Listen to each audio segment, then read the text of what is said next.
Welcome to free online classes of physics with Lamborsa. So, dear students, in the last lecture we have studied one phenomena related with the light, which is total internal reflection of light. And we come to know that when ray of light is traveling from denser medium to rarer medium, the angle of incidence in denser medium for which angle of refraction in a rarer medium is 90 degree. That angle of incidence in denser medium is called as a critical angle. And to take place total internal reflection, the two conditions should be satisfied there. Condition 1 is that a ray of light should travel from denser medium to rarer medium. And second condition is that the angle of incidence in denser medium must be greater than critical angle for the given pair of media. So, in this lecture, in this session, we are finding the relation between critical angle and a refractive index of denser medium. So, first of all, we will try to find definition of the critical angle. As we know that in case of the refraction of light from denser medium to rarer medium, that means a ray of light is traveling from denser medium to rarer medium. The angle of incidence in the denser medium for which the angle of refraction in the rarer medium is 90 degree.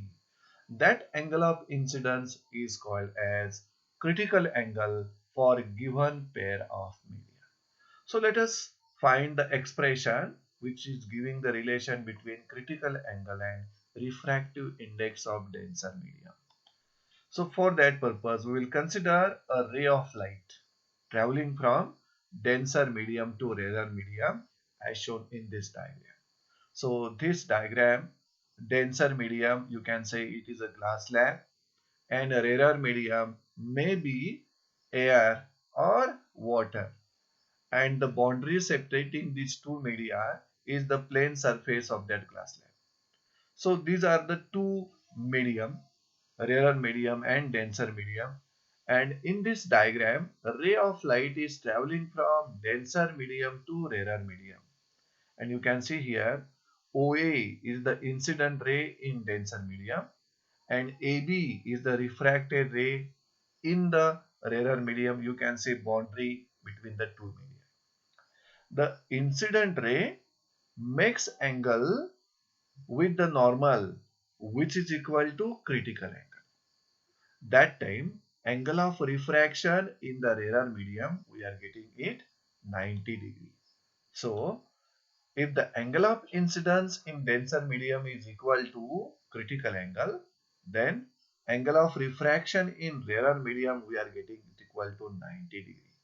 So here if critical angle IC किंवा capital C या दोन्ही सिम्बॉलनी represent केला जातो.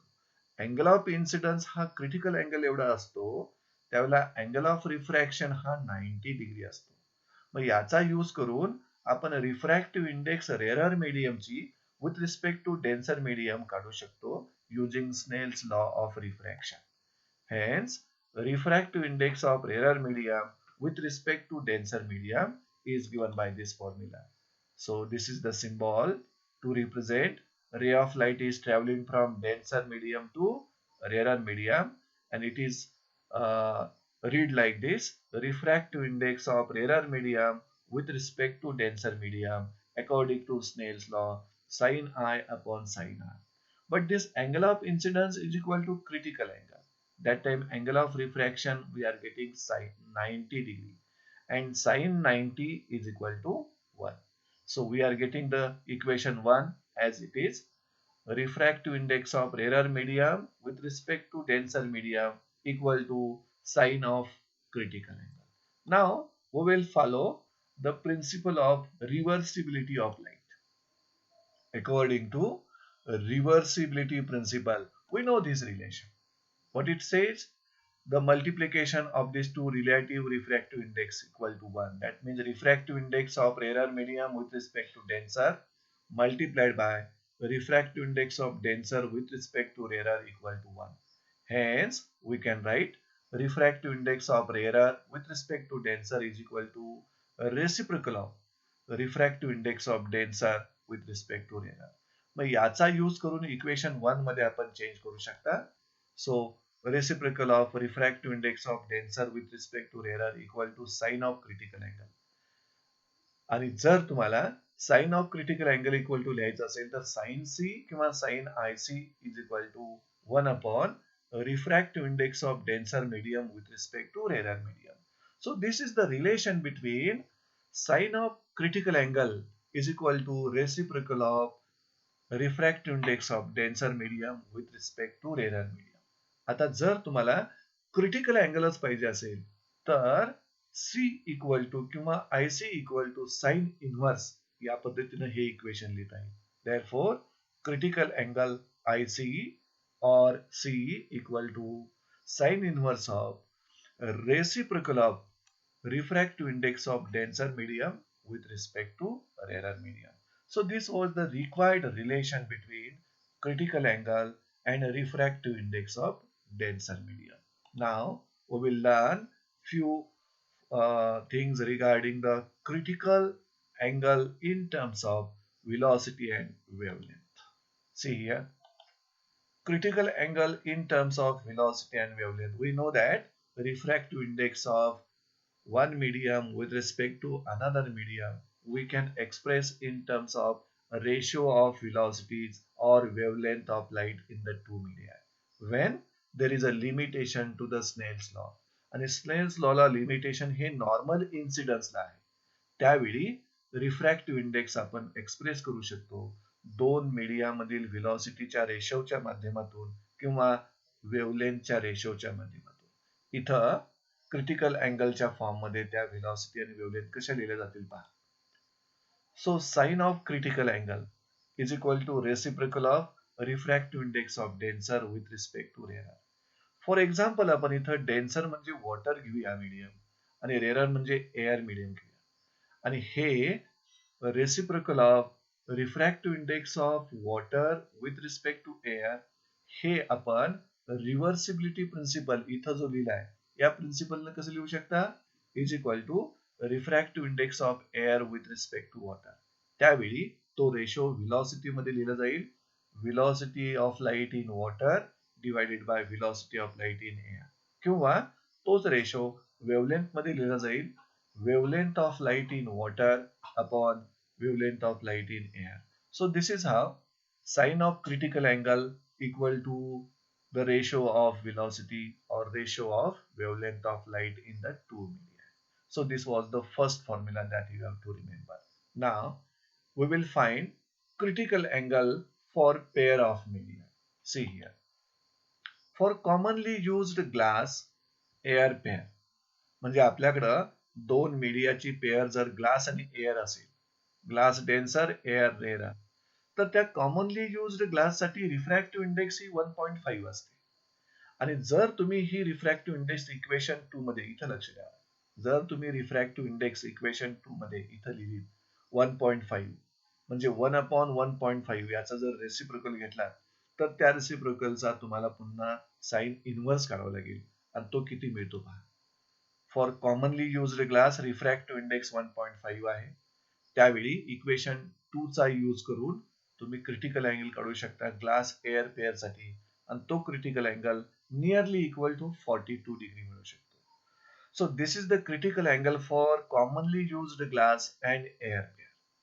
आणि या बाबतीत जर रे of light travel होत असेल ग्लास टू एअर तर अँगल ऑफ इन्सिडन्स हा 42 पेक्षा ग्रेटर असेल तर लाईट टोटली इंटरनल रिफ्लेक्ट होईल इन ग्लास. सेकंड पेअर आपण घेऊया water air pair. For water air pair आणि वॉटरची रिफ्रॅक्टिव्ह इंडेक्स आपल्याला माहिती आहे 1.3. मग यावरून वॉटर आणि एअर या पेअरचा क्रिटिकल अँगल किती मिळतो पहा युजिंग इक्वेशन 2 वन्स अगेन. म्हणजे इक्वेशन 2 चा पुन्हा एकदा यूज करून आपण critical angle for water air pair या पद्धतीने काढू शकतो. तो आपल्याला मिळेल 49 डिग्री.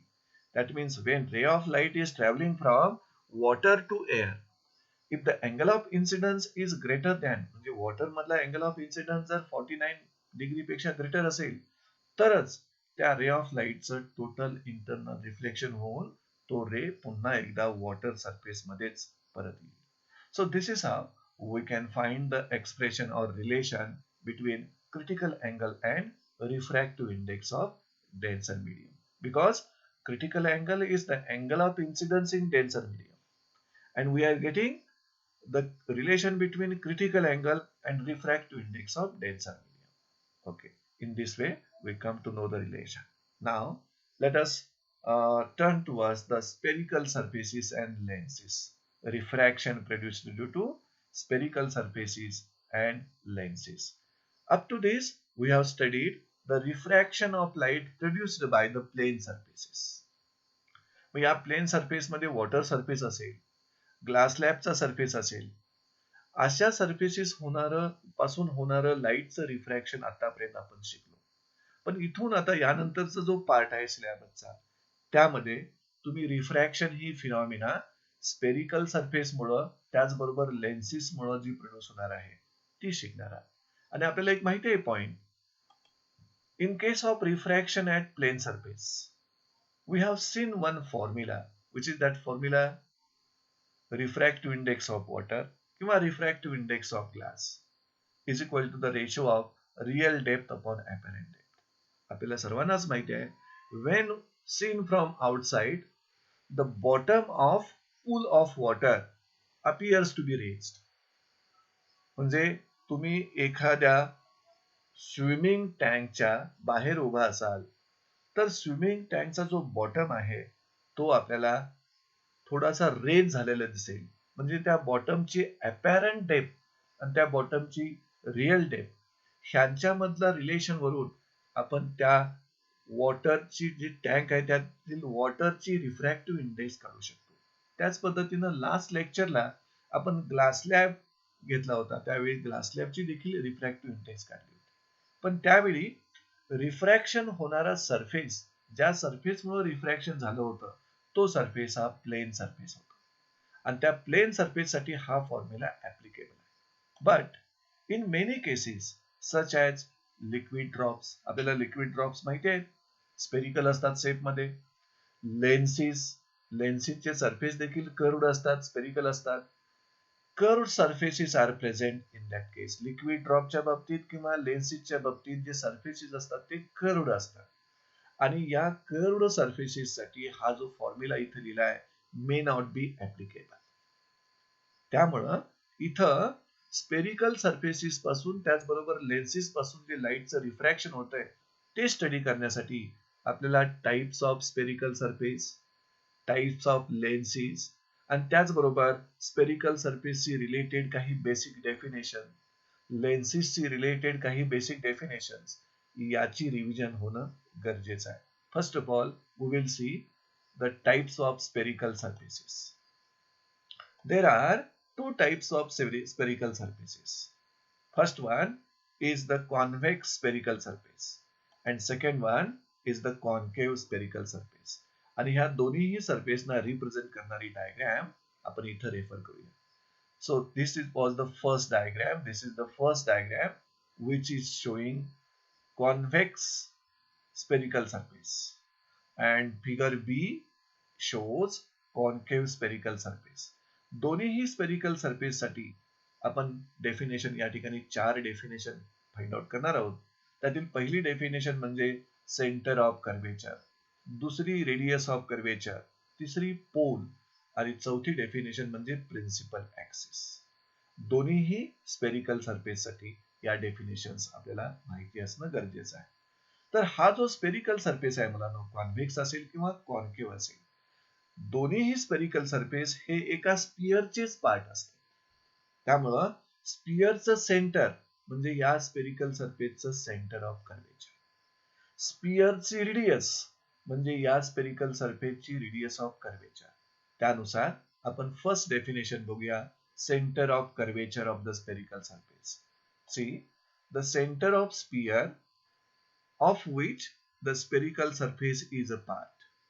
म्हणजे स्पेरिकल सरफेस ज्या स्पियरचा पार्ट असतो त्या स्पियरचं सेंटर म्हणजे सेंटर ऑफ कर्वेचर. त्यानंतर radius of curvature So radius of curvature is what?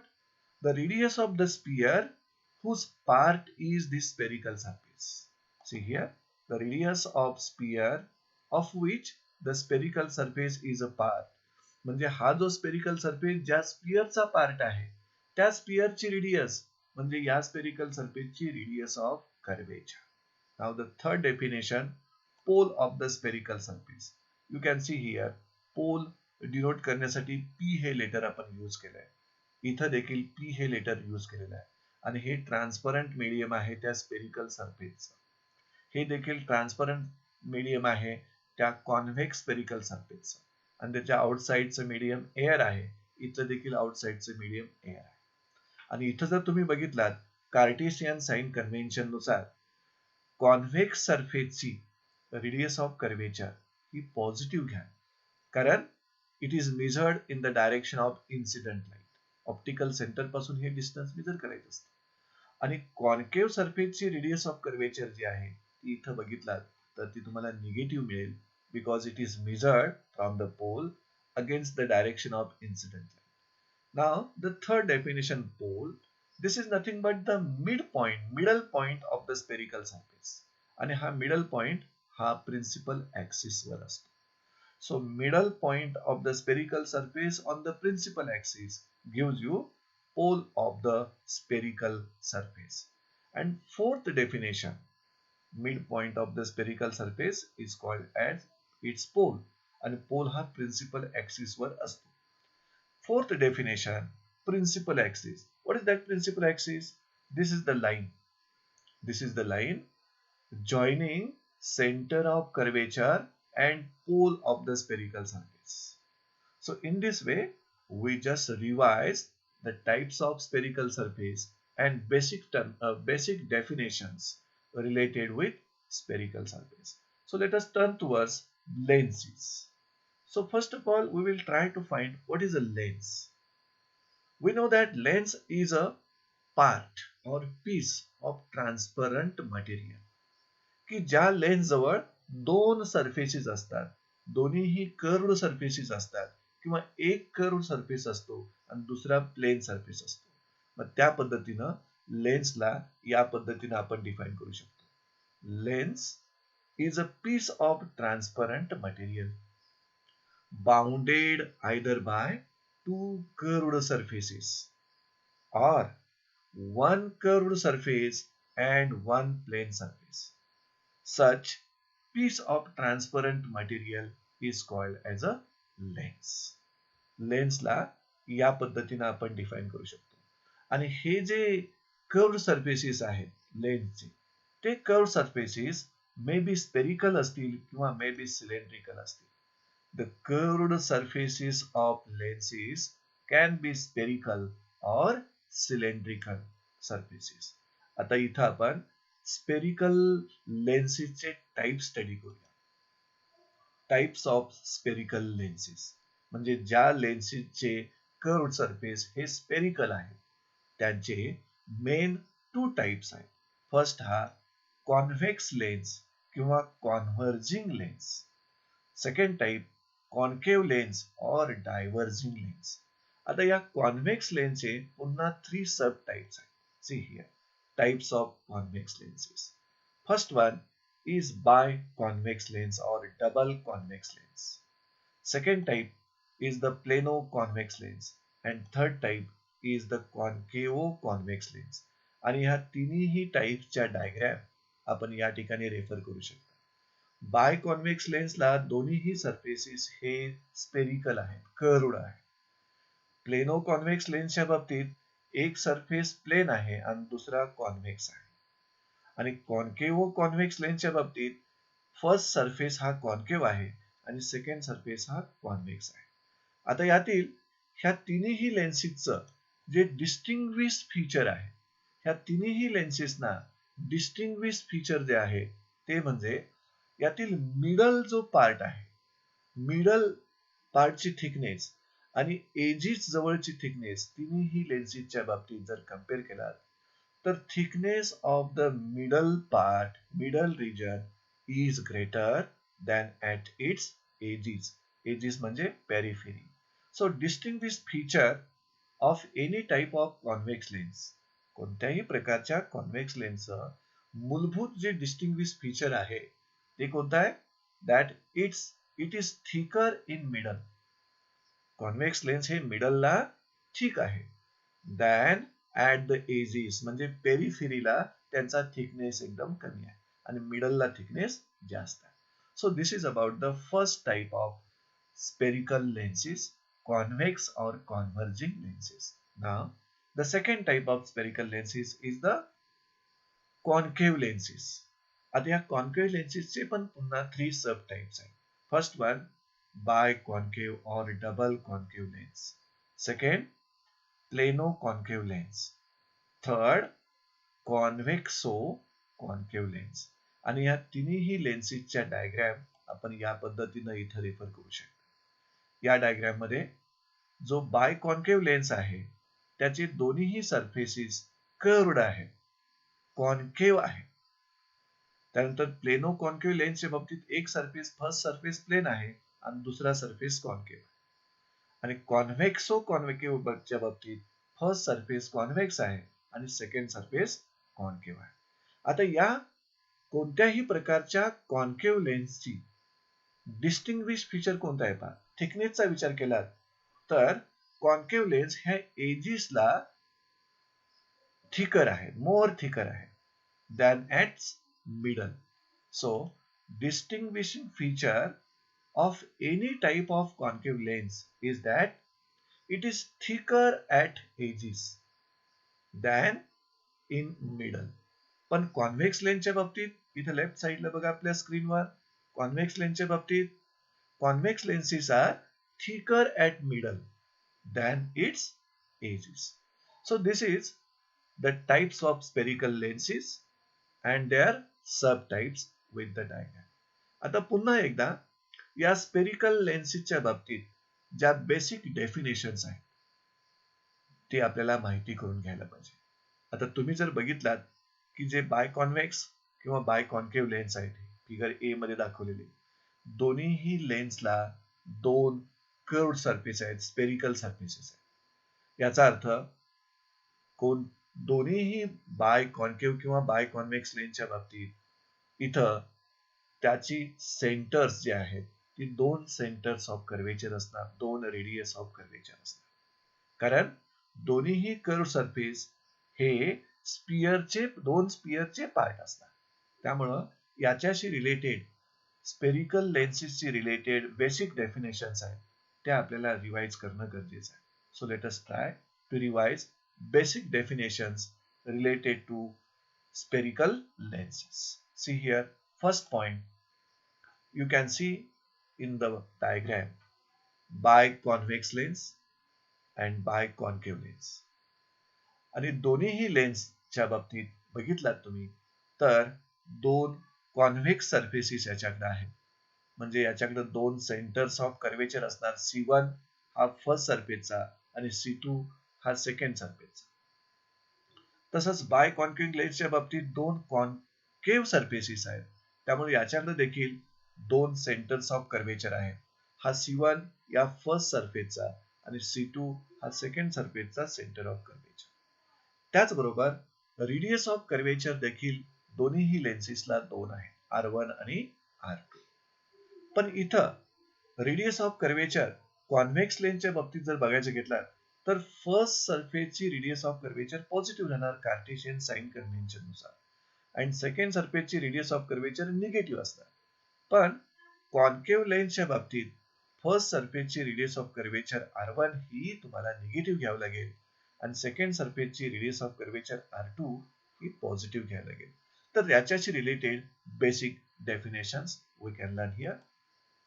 As there are two spherical surfaces, दोन्हीही लेन्सला दोन spherical surfaces आहेत. There are two centers of curvature C1 and C2 and correspondingly two radii of curvature R1 and R2. त्यातील radii of curvature positive कधी negative कधी या diagram मध्ये आपण दाखवलेल्या आहेत. त्याचबरोबर the line joining centres of curvature C1 and C2, ही जी लाईन दिसते तुम्हाला इथं, जी लाईन दिसते ज्यानं सेंटर्स ऑफ कर्वेचरला जॉईन केलेलं आहे That line is called principal axis of the lens. Principal axis of the lens. त्याचबरोबर या लेन्सेस जवळ the centre of thin lens, ही जी थिन लेन्स आहे किंवा दोन्ही या ठिकाणी कॉन्व्हेक्स असेल कॉन्केव्ह असेल, या ज्या थिन लेन्सेस आहेत त्यांचं जे सेंटर आहे आणि जे सेंटर त्याचं प्रिन्सिपल ऍक्सिसवर आहे त्याला आपण म्हणायचं optical centre. The center of thin lens which is on the principal axis is called optical center. Diagram मध्ये O is the center of lens. या डायग्राम मध्ये देखील O is the center of lens which is along the principal axis called as the optical center. आणि optical centre मधून जो काय रे of light pass होईल, a ray of light passing through optical center passes undeviated through the lens. ही महत्वाची property किंवा rule आपण लक्षात ठेवायला पाहिजे. लेन्सच्या ऑप्टिकल सेंटर मधून जो कोणता रे पास होईल तो ray passes undeviated through the lens. त्या लेन्स मधून त्याचं रिफ्रॅक्शन होणार नाही. ओरिजिनल पाथ आणि फायनल पाथची डायरेक्शन सेमच असणार आहे. आफ्टर दॅट द लेन्सेस ह्या कॉन्व्हेक्स लेन्स असेल किंवा कॉन्केव्ह लेन्स असेल, द लेन्सेस ह्या टू प्रिन्सिपल फोकस F1 आणि F2.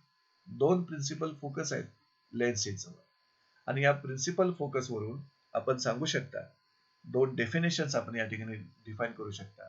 पहा कोणती? Focal length. What is the focal length? It is the distance of focus from the optical centre. म्हणजे या लेन्सच्या बाबतीत बोलायचं असेल तुम्हाला तर इथं फोकस F1 असेल आणि इथं फोकस F2 असेल तर त्या फोकसचं डिस्टन्स ऑप्टिकल सेंटर पासून जर घेतला तर ते म्हणजे फोकल लेंथ होईल त्या लेन्सची. It is the distance of focus from optical centre. आता जर कॉन्व्हेक्स लेन्सच्या बाबतीत बघायचं असेल तर कॉन्व्हेक्स लेन्सच्या बाबतीत फोकल लेंथ आपल्याला पॉझिटिव्ह मिळेल आणि कॉन्केव्ह लेन्सच्या बाबतीत फोकल लेंथ आपल्याला निगेटिव्ह मिळेल. त्यामुळे आपण इथं असं लिहू शकतो, in case of convex lens focal length is positive and in case of concave lens focal length is negative. हे आपल्याला लक्षात ठेवावं लागेल.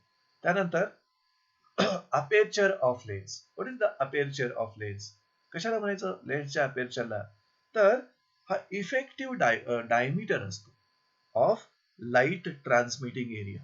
इथं तुम्हाला हा जो लेन्सचा एरिया दिसतो पहा, ज्या एरियामधून लाईटचं ट्रान्समिशन होईल, लाईटचं रिफ्रॅक्शन होईल, त्या लाईट ट्रान्समिटिंग एरियाचा इफेक्टिव्ह डायमीटर घेतला तर त्याला म्हणायचं आपण aperture of that lens. So it is defined like this. Effective diameter of light transmitting area is called aperture of lens. So this was the 7th point to be remembered regarding the lenses. Now the 8th point is the important one. Which one it is? See here, power of a lens. मग ती convex lens असेल किंवा concave lens असेल, या दोन्ही लेन्सची power म्हणजे आपण इथं समजावून घेणार आहात. So what is power of lens? Power of lens is the ability. What is it? It is the ability to converge or diverge the rays of light passing through it. मग convex लेन्सची converging ability असते आणि concave लेन्सची diverging ability असते. मग त्या लेन्सची ability to converge or diverge the rays of light passing through it, that ability is called as power of lens. So the ability of a lens to converge or diverge the rays of light passing through it is called power of lens. आणि कोणत्याही लेन्सची power आपण focal लेंथच्या reciprocal मध्ये व्यक्त करू शकतो. So power of lens is the reciprocal of focal length measured in meter and that power of lens is measured in unit diopter. So power of lens is equal to P equal to reciprocal of focal length measured in meter and that power of lens is measured in the unit diopter. Symbol जर दाखवायचं असेल तर capital D. आपल्याला माहिती आहे सर्वांना convex लेन्सची focal length positive असते त्यामुळे त्याची पॉवर पॉझिटिव्ह आणि कॉन्केव्ह लेन्सची फोकल लेंथ निगेटिव्ह असते त्यामुळं त्याची power negative. So we can write here power of convex lens is positive and power of concave lens is negative. So in this way, in this lecture, we have derived one important relation between critical angle and refractive index, and after that we have studied refraction refraction at spherical surfaces and lenses. हे शिकण्या अगोदर spherical surfaces कुणाला म्हणायचं, त्याचे types किती आणि त्याच्या basic definitions. त्यानंतर लेन्स कुणाला म्हणायचं, लेन्सेसचे टाइप्स आणि त्याच्याशी रिलेटेड बेसिक डेफिनेशन्स आपण या ठिकाणी समजावून घेतल्या. In the next lecture, we will study particular refraction due to spherical surfaces and lenses. So with this, we are ending this lecture.